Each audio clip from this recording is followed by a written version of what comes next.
Pittsburgh Steelers fans, my name is Bryan Anthony Davis. Hello and welcome to The Hangover. Wow, the 2021 season is officially over, and we're talking about Steelers. Even though they haven't played in about a month, there's always something to be hungover about. There's always something to learn. There's always something to talk about.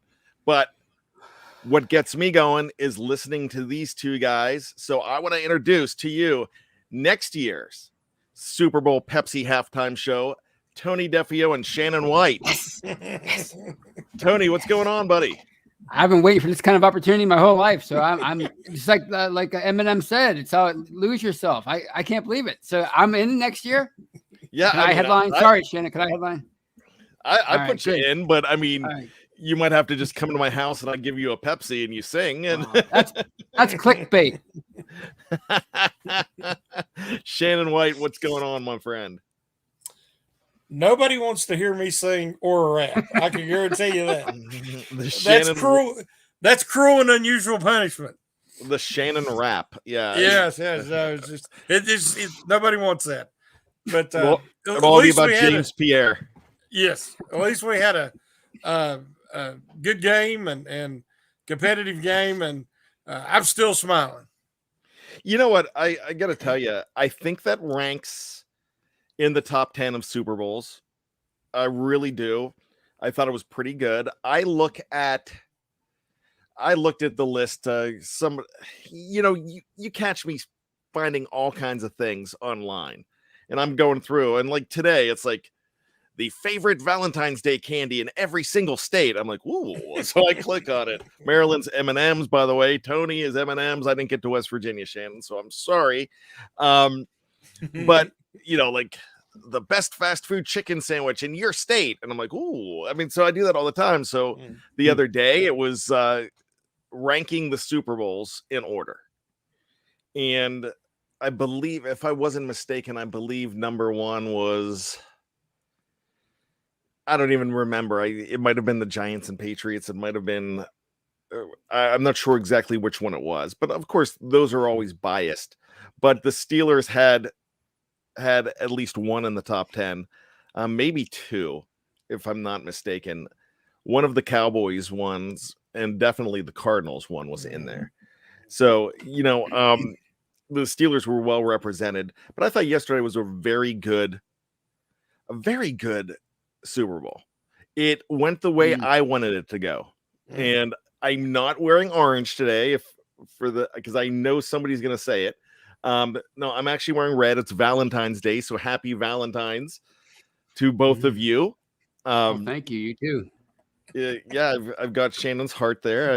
I appreciate that. So so there's so much to talk about that game, and there's always something to weave in black and gold into it, even though they weren't playing in that game. And that's what we are going to do on this show today. There's some people online saying that it wasn't a good Super Bowl, that it was totally rigged. Joey Jr. says it's totally rigged. The thing is, I mean, there was an egregious call at the end that people didn't like, but there was an egregious non-call on a T. Higgins touchdown. So that's a thing too that you could always look at. Man, was that ugly? I mean, that was. I couldn't believe it was missed, but it was missed. I don't think it was rigged. I think that was missed, and I thought the Cooper Kupp thing was a judgment call. Tony, and if you look at it from the other angle, he was grabbing the jersey. It might not have been egregious, but he was grabbing the jersey, and I don't know why these guys do this. I said it last year in the Packers Buccaneers NFC Championship game. Why does every cornerback and I guess linebacker now? Why are they taught to grab?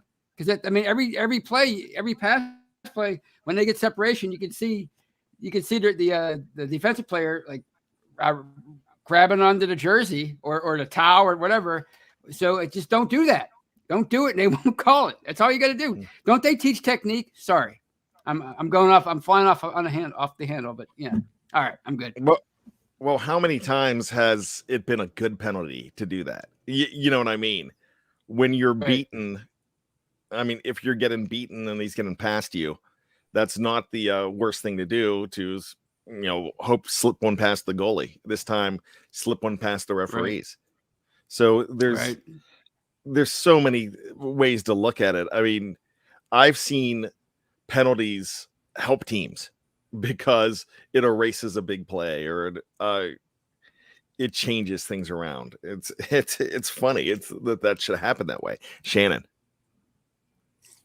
I think they're taught that way now. I mean, when you consider everybody does it, they do it on every play. It started with the Seahawks, and they do it on every play, and you can't call every penalty. And like you said, Bryan, a lot of times it works out. It saves them from giving up a score. But guys are taught now, I think, to try to grab that inside arm or reach around and grab how many times you see a guy trying to make a one-handed catch because they've got his other arm pinned. And the one that really got me was when Kupp caught the go-ahead touchdown and got blasted. In college, that would have been a targeting, and he would have been ejected. But because that there was I don't remember if it was a holding or a procedural penalty on the Rams, it was a wash, and they had to do the play over. The problem is, what if Kupp would have had a concussion after that play? That would have changed the total outcome of the game, or potentially could have, because he caught the game winner. So that was the one that really got me. Absolutely. There's so many different ways to look at it. The Bengals fans, it seems today, I mean, they're complaining about that. They're forgetting completely about the T. Higgins touchdown, which that was a face mask. I mean, kind of ripped his head all the way around. And, it worked. They missed it, I guess. So, but Cincinnati fans are going to look the other way on that one, just focus on that. They're also going to complain about the play call and going to Samaje Perine. I think that's the way to pronounce it. I know I've seen him a couple times against the Steelers in the last 2 years. So when Perine took that handoff at late in the game on 3rd and 1, they hated that play. Absolutely. And I think we would have also, but there's a lot of times that Steeler fans are saying, hey, it's 3rd and 1, just give it to Najee or give it to Ben let Ben take it. So what is your thought on that play? I'm going to start with Shannon on that one. I really didn't think it was the worst call in the world. I think they thought they was going to catch the Rams in a certain defense, and they thought they would be able to get a 2-yard run, 3-yard run. He has been their short yardage guy this season. I think he's a little bit more powerful inside runner than Mixon. Nowhere near as talented as Mixon. So I can see, why they're upset about that, the Bengals fans, because Mixon is their number one runner. But in those situations all year, they use P-line. And so I didn't think it was the worst call. You want to convert there, get the first down, and then, continue the drive. So if it works, so be it. When it don't, you get second guessed. Jared Devil, by the way, he was the first one in today, and I didn't mention that, so I apologize. He says that was like giving it to Snell. LOL. Tony, you give it to a guy like Mixon there, or is that, do you think, now Shannon just said that's what they've done a lot this year, but what's your thoughts on that play? Well, where they were around midfield, and time's running out. It's 3rd and 1, so I mean you have two plays right there to try to gain 1 yard, and you're going out of the shotgun. I think that was a good call.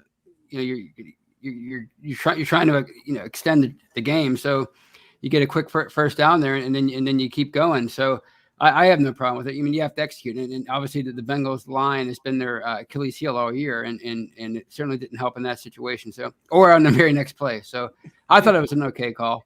I mean, like I said, you have two plays to pick up 1 yard.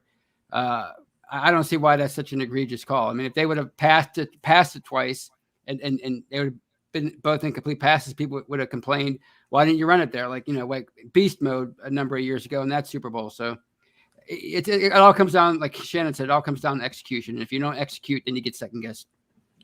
I do not think it was a bad call, but I'm calling a pass play there because I've seen it so often in Pittsburgh recently that that's just what I know right now. So there's a couple more things that I want to say about this. First of all, he's in here right now. Our buddy Mark Davison, the co-host of Touchdown Under, and Bengal hater number one. I thought I was bad. I thought I hated the Bengals, but Mark Davison, for first second that I met this guy and met him online, actually, just hates this team. He had the countdown to how many days it was since they won a playoff game. And so he lost that countdown this year. I mean, it was in 10,000 days. It was incredible. And now he can't do that anymore. So now he's counting down the years. But I've got to correct him on something. And I've just got to do a correction because Mark's has no idea where I'm going on this.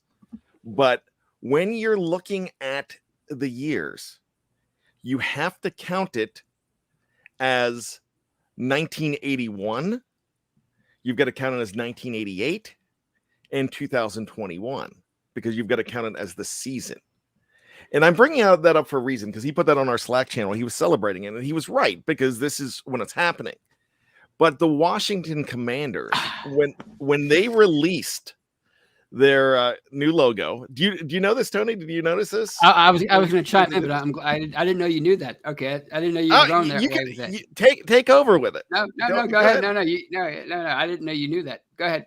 So they put down the dates that they won championships, and they put 1983, 1988, when it's 82, 87, and 91.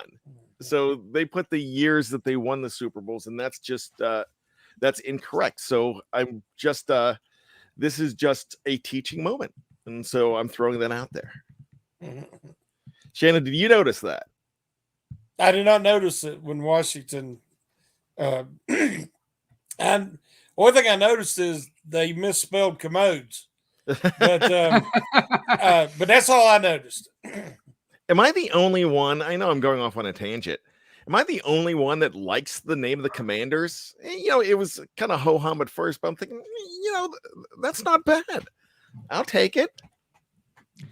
It's one of those things in 10, 20 years, everybody will be so used to that name. They won't be making fun of it anymore. But right now, I guess it seems kind of like a USFL kind of a name or whatever, like a second-rate league like name. But if you would have said, like, say today, somebody named, and I know it's going to sound sacrilegious, but if Pittsburgh had a new football team and somebody said, "Hey, the Pittsburgh Steelers," like, "Oh, that's stupid," because it doesn't make any sense at first, but we're so used to it because we know what the identity is. It's about the Pittsburgh steel industry and that heritage, and that's why it makes sense. But in 10, 20 years, it'll be a regular old name. But I like the Washington football team, but I thought that was pretty cool. I wish I would have stayed with that.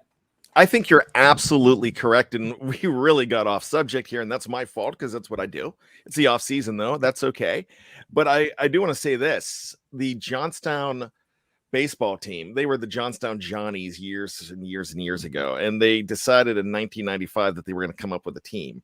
And a lot of people wanted them to come up with the Johnstown Flood. They wanted to call it the Johnstown Flood because our town's famous for the Johnstown Flood, and they ended up with the Johnstown Steel for a little bit, STEAL, and it was just a bad name. But I got a notice, as you know, like I'm a scout leader, and I got a notice today that it's going to be Boy Scout Day, June 5th at Camden Yards, and I live in Maryland, and I'm looking at it, and and they showed the logos of the two teams playing. And it was really weird for me to look at Baltimore Orioles versus Cleveland Guardians. And they had the logo. So it's really weird right now. But you're right, Tony. I think in another 20 years, it's, hey, they're the Guardians. They're the old guard. Everybody always freaks out in the moment. But as time passes, people get used to it and they don't even question it anymore. I think people would freak out if the Steelers hadn't existed and they changed the name and it was, hey, we're for Steel, let's put an "ers" on the end of it. And I think people would have really freaked out. But especially on Twitter. Now it's legendary. Yeah, they didn't have Twitter back then. So right. wow, it's a whole new world. But there's nothing that name's not going away. So that's a good thing there. So, gentlemen, here's the deal. We talked about that game, and everybody knows that the thing that I hate the most is the person that goes to the Super Bowl party, doesn't care about the game, and says, I'm just here for the commercials. So this is my promise to you. I'm not going to talk about any commercials. I'm just going to say that they were much better than last year. And that's it. And that's more than I want to say. Shannon, you mentioned that you would have rather watched the Puppy Bowl than the halftime show. This wasn't your cup of tea, was it? It's just generational. It is. There's somebody was saying today, if you're 50 or over, you didn't like it. It wasn't your cup of tea, which is how I felt. I didn't even watch it, but I'm just saying, who was in it, I wasn't interested. If you're 30 to 50, you loved it. It was a blast from your past. And if you was under 30, you was like, who are these guys? So I think that, there's a little bit of truth in that. It was kind of generational. My kids loved it. My wife loved it. I can honestly say I was not excited about it. I'm an 80s guy. I'm a rock guy like Shannon is. I get it. But I sat there actually watching this, the way it was put together and how they had all those rooms. It kind of looked like a house party. And when they came out, I was like, wow, this is really entertaining to me. I found it entertaining. I'm not going to watch it 3 or 4 times like I did the Prince one back in 2006, but I thought it was put together well. And I know what the NFL is trying to do. The NFL is trying to attract younger, and this is the best way to attract younger because you put Kendrick Lamar in there as well. That's the only part I didn't like about it. I thought that was the best I've ever seen Dr. Dre. I loved it. I loved Eminem, and I thought Mary J. Blige. I'm like, wow, I'm shocked. And then I could not stand Snoop Dogg in 1993. And I don't know whether it's the fact that he's a Steelers fan or the fact that I just get a kick out of the guy. It's been 20 years since I became a Snoop Dogg fan. I really like watching them, and I thought it was pretty good. I mean, it was a good California type show, and you're going to probably see the shift there. Now, when we were kids, there was a lot of stuff like Up With People and the Grambling Marching Band, and there were a lot of halftime performers like that. There was a magic show one year, but wow. yeah, because I was looking it up the other day, and it was like Super Bowl 20 might have been a magic show or something. Tony, what were your thoughts? Well, I didn't see it live. I was traveling from my bowling match to the Super Bowl party, but I saw it. I watched it on YouTube this morning. I thought it was a really well put together show, like you said. It was really well produced, and I mean, they really pulled out all the stops. I mean, you can't criticize them for that. It was an incredible show, and these are all legendary performers. So I mean, I don't know why people are like, I can't believe they're putting these guys on there. But the thing that I found really funny is by this point, these guys are all in their 50s, except for Eminem, who's 48, 49. They should be like, everybody should be like nostalgic about this music, but a lot of people are still getting angry. Yeah, they can't be putting this on TV. So in that sense, I guess 50 still is the new 20, because back when they were in their 20s, they were making everybody mad with their music, and now they're still doing it. So 50 is a new 20. That's how I look at it. Well, I know my parents. I haven't even talked to my parents yet, but I know they hated it, and I figured they would. But I think I think my mom hated Shakira and Jennifer Lopez. My dad loved it because of just because of the wardrobe. Even though there was no malfunction, it came out partially malfunctioned anyways. But with that being said, there's so much to talk about the game. I thought the NFL put on a pretty good show. And I'm not just talking about the halftime show. I'm talking about the whole game. We had somebody, one of our Facebook contributors here, and it's Josh, and I'm going to bring Josh up here. I could never, ever get that hyped up for Super Bowl when my Steelers aren't in it. That was the only problem with the Super Bowl, that the Steelers weren't in it. Now, when the Steelers are in the Super Bowl, it is a glorious 2 weeks. It is just amazing leading up to it. It's something special. It's great. And that day is a whirlwind. And I don't know, I'm nervous and I'm excited and I'm through all kinds of emotions. And I could tell you probably about 5 or 6 Super Bowls that I witnessed. And there's 2 that I didn't. I was alive for, but I wasn't cognizant. But I gotta tell you, there's these games when your team's in it, it's just something fantastic. But I was so invested in this game yesterday, fellas, because it was the Bengals.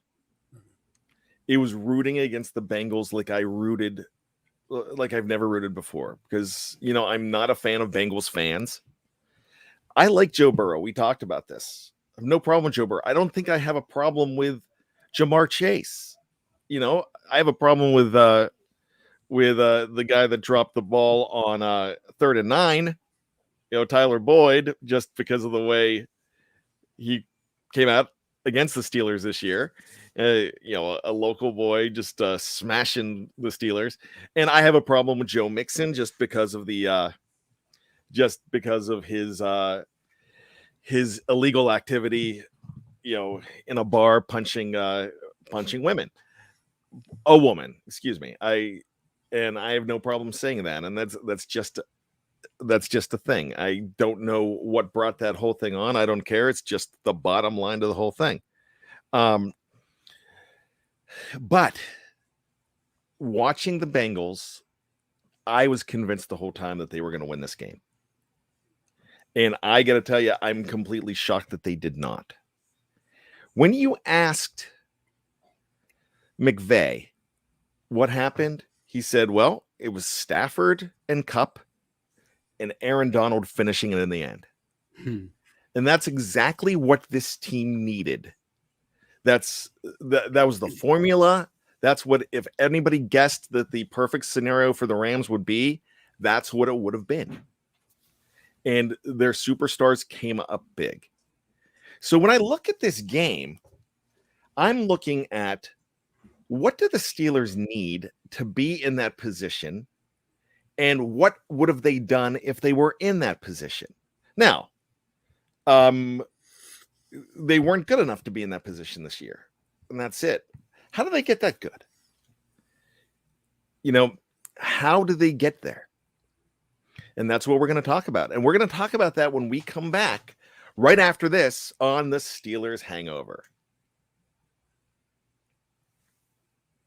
Welcome back to the Steelers Hangover. I am Bryan Anthony Davis. Shannon Edward White is with me. Tony Julius Defeo is here as well. And we are talking about the Super Bowl like we did in the first half. But now we're talking about what the Steelers could learn from this Super Bowl.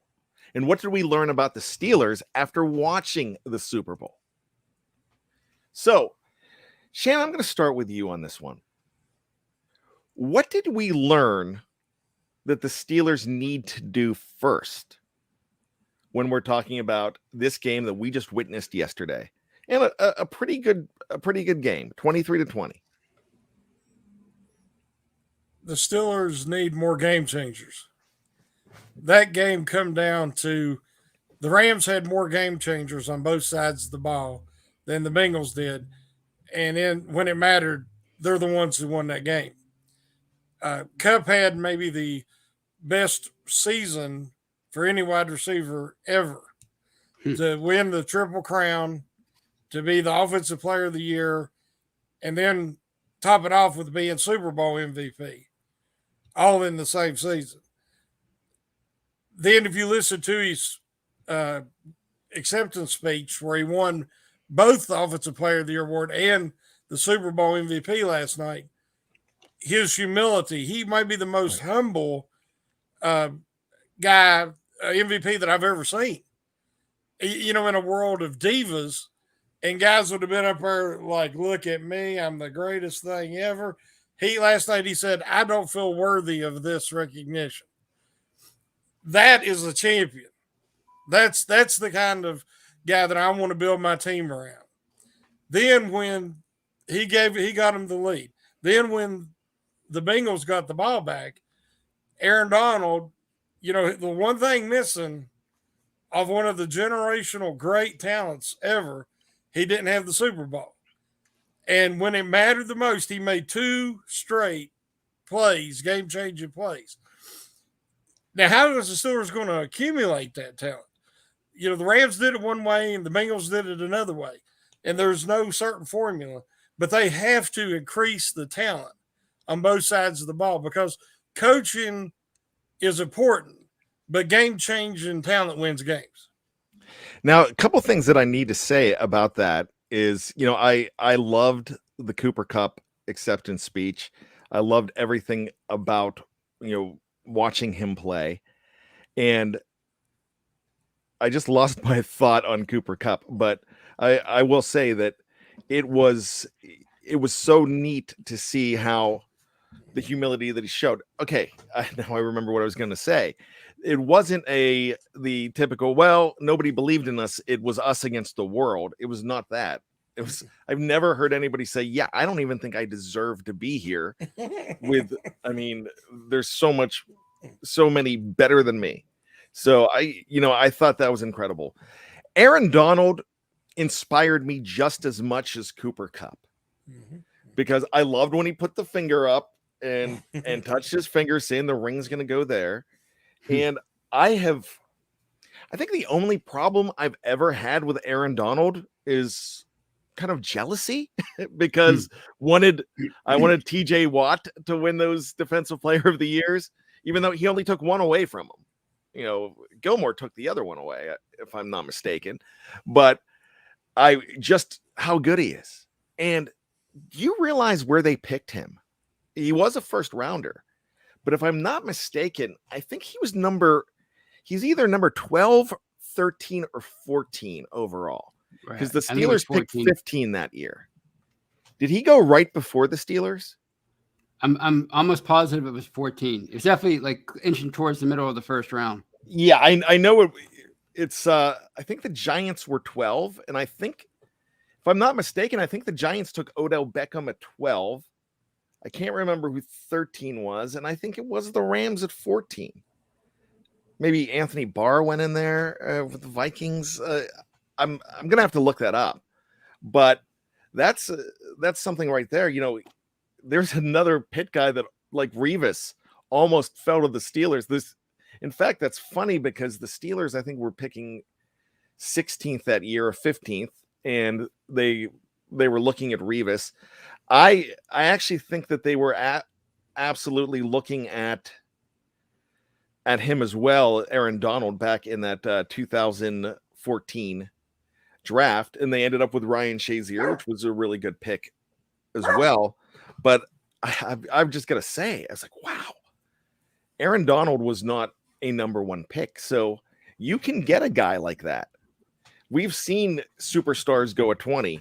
My gosh, the Steelers are a good example of it, where TJ Watt, I think he was he 28 or 29, guys? 30. When he was drafted.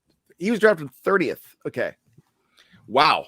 So, and guys like David Njoku went before him. There's guys that went. Okay, Brad Jewett saying Aaron Donald went the pick after Odell. So I'm thinking Aaron Donald was 13th then, because for some reason I have it stuck in my head that Odell was 12th, and I know the Steelers were 15th in that draft. So, that was a crazy draft too. That was really good.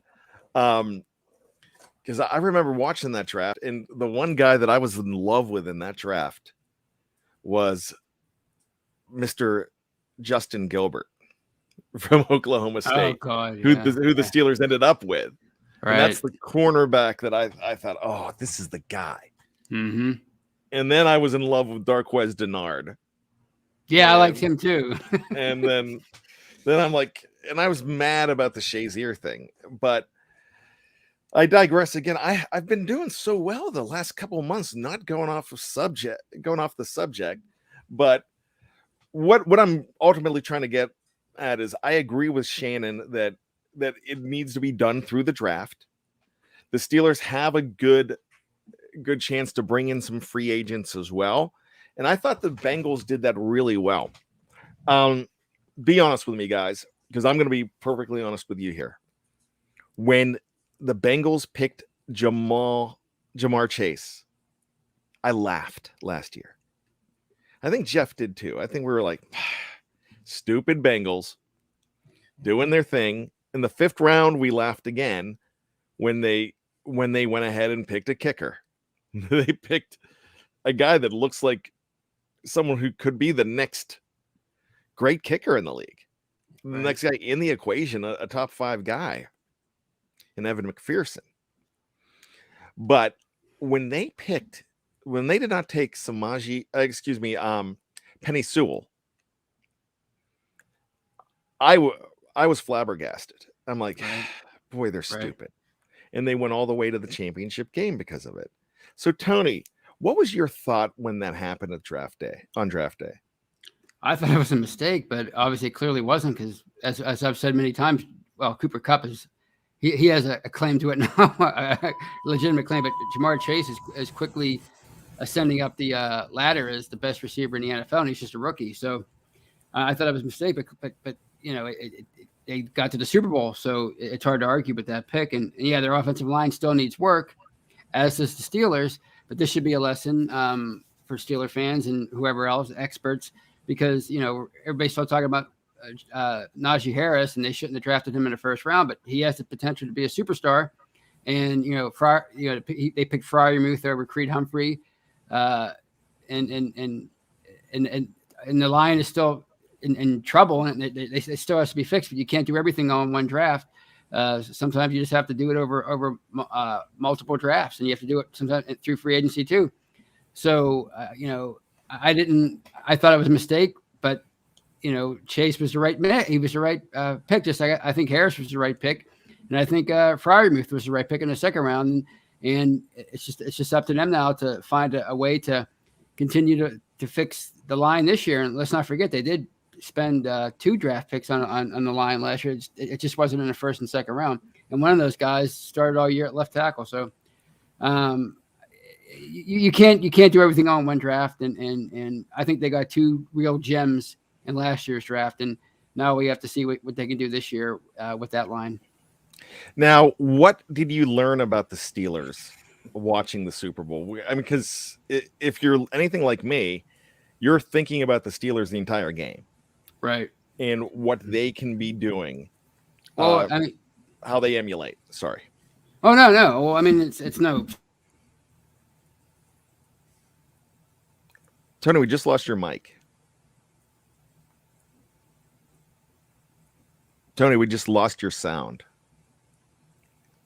So while Tony's trying to fix that, and I'm not sure what happened to Tony's sound here. So can you hear me now? Yes. Okay. Well, it's just the Steelers aren't a complete team yet, and as Shannon said, these both teams have playmakers on both sides of the ball, and if you go back to those Super Bowl teams of the 2000s, I mean, they had playmakers all over the place. Obviously, on defense, Harrison, Peasy, Polamalu, James Ferrier. Offense, Hines Ward, Santonio Holmes, Willie Parker. Of course, the quarterback. So what they're missing now is having a complete team. You have obviously T.J. Watt, you have Cam Hayward, you have Mika Fitzpatrick. Those guys are difference makers. But other than that, you can't really name any other, especially on offense. I mean, Najee Harris might get there, Pat Freiermuth might get there, but you're not there yet. So, of course, you have to find the right quarterback, and the sooner you do that, whether it's a veteran or a draft pick, the quicker you're gonna it's going to accelerate the process as far as being able to get to the Super Bowl.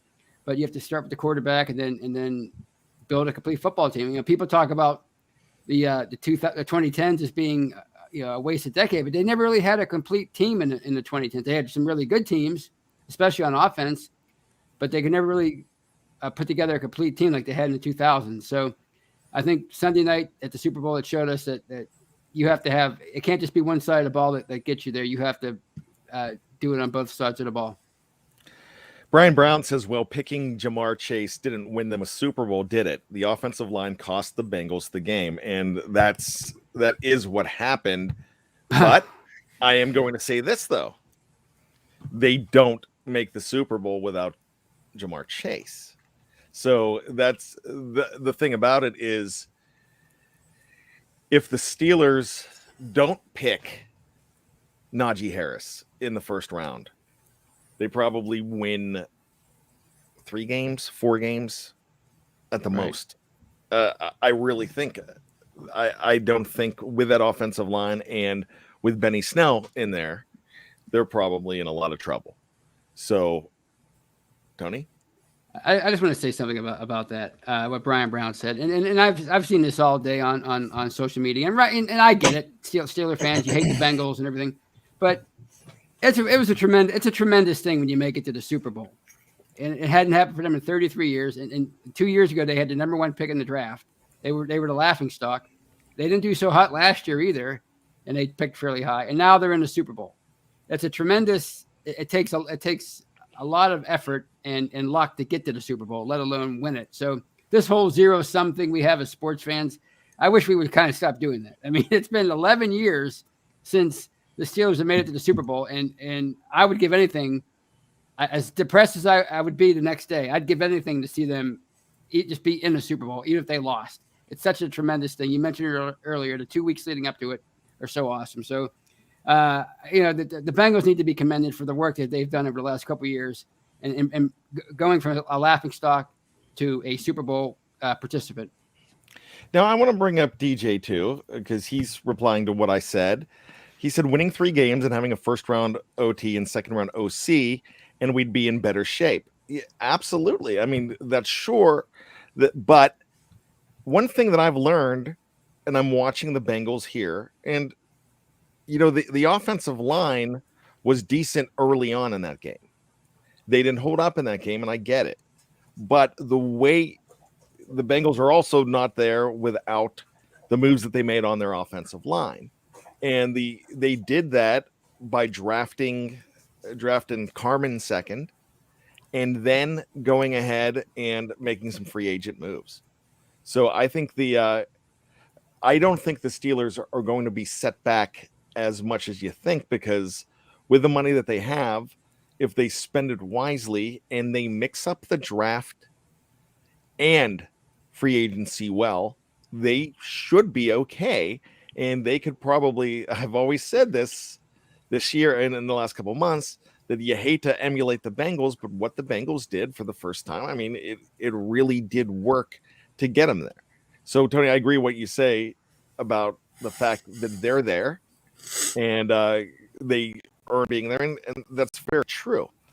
One more thing about Jamar Chase. I keep messing up his name, and I apologize. The thing about Chase is it's the Steelers' fault that they have Jamar Chase because they knocked out Joe Burrow. Yeah. Bengals win more games if they don't injure Joe Burrow. Right. So we're going to blame the Steelers on that one and Bud Dupree. So, Bud, it's your fault that that the Steelers will be chasing Jamar around. Now, I mentioned the draft and I mentioned free agents. So I'm going to ask you this. What do you value more for 2022? What do you value more in the short run? The emphasis on the almost $50 million in room or the draft? Shannon. Want me to go? Okay. No, they're going to have to be prudent both ways with limited draft capital, and the salary cap looks good until you consider trying to extend Fitzpatrick and then make impactful signing on both sides of the ball. That's going to cost. So, and they have so many holes, it's just going to take a little bit of time. And so that's going to, how they view the situation. The Bengals, I think, listened to Burrows, and Burrows told him what kind of connection he had with Chase. So that's why they made that decision. I don't think it was strictly because he was the best player on their board. I think it was because it takes quarterbacks and receivers a while to develop a chemistry, and they had a special chemistry already that translated well to the NFL coming out of the SEC. So I think they were wise to make that decision, and then they went and spent a higher draft pick on a kicker, knowing that a lot of their games was going to come down to close games and they needed a reliable kicker. So they gambled, pulled the trigger, and it paid off. The only thing I would caution about the Bengals and they're going to build that line and they'll be back. Dan Marino was the same way. And he made it his second year. Then they said, well, give him a running game and the Dolphins are going to be back. And it never happened. So that's why when you get there, you got to win it. The Rams was built to win.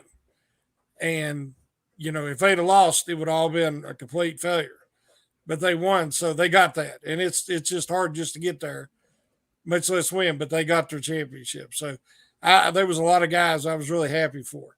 The Steelers are nowhere near close enough to try to think about going that route. But they can definitely pull from the way both teams built their Super Bowl teams. Tony. I think, this year with having as much money as they do, that might be a good route to target one position and bring in a higher priced veteran than normal, because you can obviously control that more, and you can control what happens in the draft as far as especially when you're drafting 20th. But like Shannon said, that 30, 40, 50, whatever, how many million it is. I mean, you have to factor in, your own players that you have to sign, like Minka Fitzpatrick. So I think if you go out and you get a really good free agent, whether it's on the line or secondary or linebacker, inside linebacker, that's fine. But I think ultimately you have to be sound in the draft. That's the lifeblood of the NFL, and I don't care what anybody says. I mean, what the Rams did was great, but they were already a good team, and they just added on to it. But before you can get to where the Rams were, even before they brought in people like Stafford and Von Miller and OBJ, you have to have a solid foundation. So they have to continue to build that foundation through the draft with like they have been doing for the last however many years, Kevin Colbert and Mike Tomlin, and before that, Bill Cowher. So you keep building through the draft. That's where you find your core of a football team, more so than a free agency. You know what, fellas? Did you happen to catch the graphic that NBC showed when they had like 7 different defenders and Mike Hilton was up there and they were all in their old uniforms? The guy from the Cowboys was up there, Larry Ojuno. I can't pronounce his name. Ojunobi. Also, from I think he was in a Browns uniform there. You had Mike Hilton in the Steelers uniform, and then they switched them all to Bengals uniforms, and that was like 6 or 7 players on defense alone that they found through free agency. I don't think the Steelers don't need that type of change. I think the only real superstar, and I'm calling him a superstar, and it's Trey Hendrickson, because he had like 15 sacks 2 years ago and 14 sacks last year. So he was the big difference maker that they brought in, and they brought him in from New Orleans. And so I'm looking at a guy like him and I'm thinking, all right, that's your superstar move. but the rest of the guys were good pieces of the puzzle. They did Steeler business, what the Steelers have shown us over the past 20 years as far as bringing good pieces of the puzzle. Mike Hilton's not a superstar. Mike Hilton's a perfect piece of the puzzle to bring in there. So they did that really well on their defense. The other guy, DJ Reader, who's with the Houston Texans, that guy's nobody's superstar. No one's talking about him as a guy you build your team around. But my gosh, he did some great things in that Super Bowl yesterday. You can't take away the fact that the Bengals' rush defense was absolutely phenomenal yesterday, and that's something that they're not known for. Now, DJ 12 says Mike Hilton was a pretty big move. They paid him. Yeah, they did. It was a big move to bring him in, but he was a piece of the puzzle that they brought in, and he wasn't a guy that they brought in to just go ahead and say you're going to carry the whole thing. It's kind of like the Titans did with Butler from New England when they brought him in. They brought him in as a prized free agent, and that's where he was miscast. So, I think the Steelers can do that, and they're smart enough to do it. And remember, Kevin Colbert's still there. He's there until after this draft. So it's going to be interesting. And he's not going to, he's not going to be lame duck this either. No. So your final thoughts, and this surrounds the fact that a lot of people are saying they're 2 to 3 years away. But with what with the fact that they have Kevin Colbert still, with the fact that they have almost 50 million, and the fact that they've witnessed that they've seen other teams do this, and they have had no problem shifting their philosophy the past couple years, do you feel that it could be quicker than a 2 to 3 year build, Tony?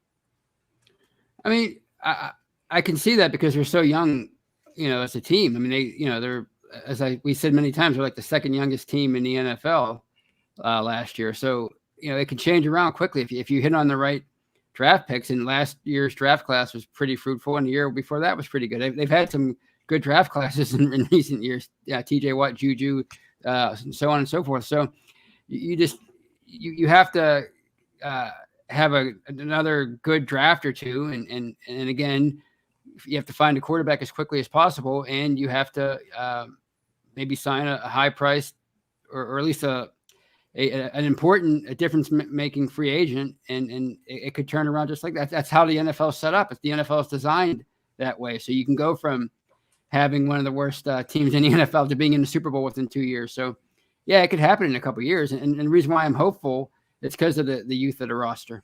Shannon? Yes, where, like Tony said, where they are so young, the defense is closer than the offense, obviously. And if they have a strong draft, defensive line, inside linebacker, maybe sign a free agent corner, like we've talked about, make a decision on Edmonds, I think that they can get that defense back closer to elite, which will help carry them. Then really focus on that offensive line so that Harris can be elite and reach his full potential. Regardless of who the quarterback is, that will help them stay competitive and keep them 9 to 11 wins, even in the midst of this rebuild. They're not going to accept winning 3, 4, 5 games like the Bengals had to do to get all those top picks. So they're going to have to do it a different way. And it can be done, but I still believe it's going to be at least 2 years before they're actually a contender. And that depends on how fast can you find a franchise quarterback, because that's not easy. And we learned something through the playoffs that you can't get there without the franchise quarterback. You can, and it's been done in the past, but it's not as likely. Mm-hmm. There were franchise quarterbacks there yesterday and all throughout the playoffs. So that's something that they're definitely going to need. So great discussion, guys. I really appreciate it. Look, if you're just listening to this show and you're just watching YouTube shows, you're missing out. There are so many shows on BTSC. The podcast platform is thriving. We're going to have 3 every weekday, 3 original news shows every single weekday. And we're going to have a few on the weekends as well. So make sure you check out shows like the new one that debuted today, the Steelers Draft Fix. You're like, Fix? Yep. You were listening to the Steelers Fantasy Fix. And now it's the Steelers Draft Fix. It's on Mondays now. And it's not just Jeremy Betts, but it's Andrew Wilbar as well. And if you listen to Andrew Wilbar for the first time, you're going to think, wow, this is his first time doing a podcast on BTSC, because he sounds great.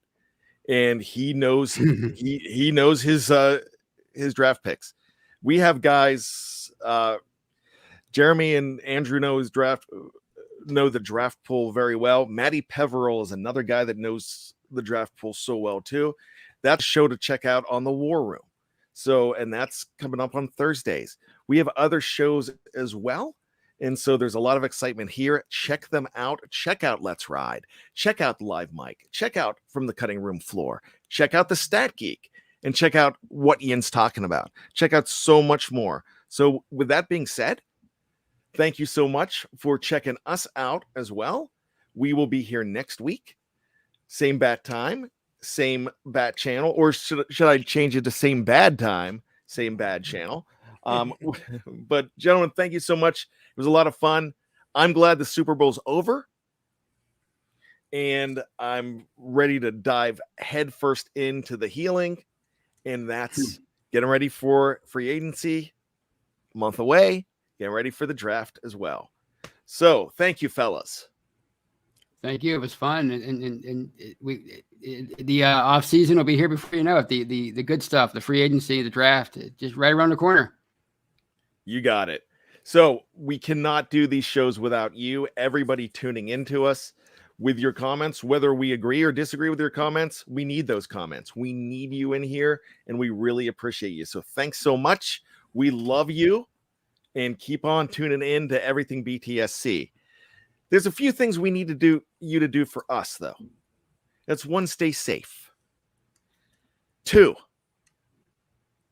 always be true to yourself. And 3, always be behind the steel curtain.